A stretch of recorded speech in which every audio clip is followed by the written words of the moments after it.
J'ai choisi de devenir médecin conseil parce que j'étais généraliste avant et j'aimais beaucoup les suivis d'incapacité, essayer de trouver avec les gens des solutions tout en leur donnant du temps.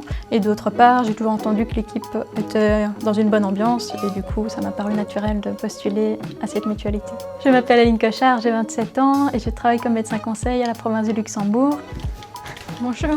Je pense qu'on peut vraiment changer la vie des gens dans la mesure où souvent quand ils sont en incapacité, ils sont un peu perdus, ils pensent que toutes les portes sont fermées et nous on peut vraiment leur expliquer que les portes ne sont pas du tout fermées, qu'il y a beaucoup de solutions, que même s'ils ont un problème médical, ils peuvent tout à fait se former à un autre domaine, qu'ils peuvent tout à fait recommencer à zéro.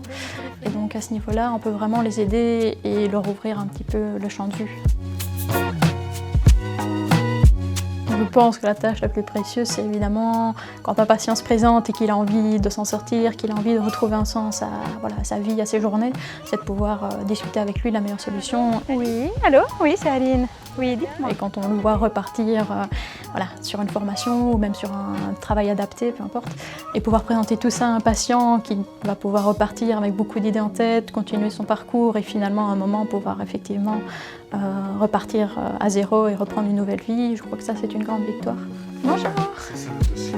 En tant que médecin conseil, on a quand même des responsabilités dans le sens où elles sont financières, bien sûr, puisque lorsqu'on décide d'accorder des remboursements ou de prolonger, il y a quand même un enjeu derrière. Il faut tout de même qu'on pense aux soins de santé.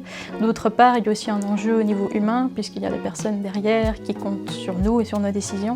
Il faut savoir trouver l'équilibre entre les deux, je pense. En général, nos journées commencent par des consultations jusqu'au temps de midi. C'est souvent le matin. Maintenant, on peut choisir de le faire l'après-midi si nous on préfère. Et l'après-midi ou le matin, en fonction, on gère plutôt tout ce qui est dossier administratif, demande de remboursement.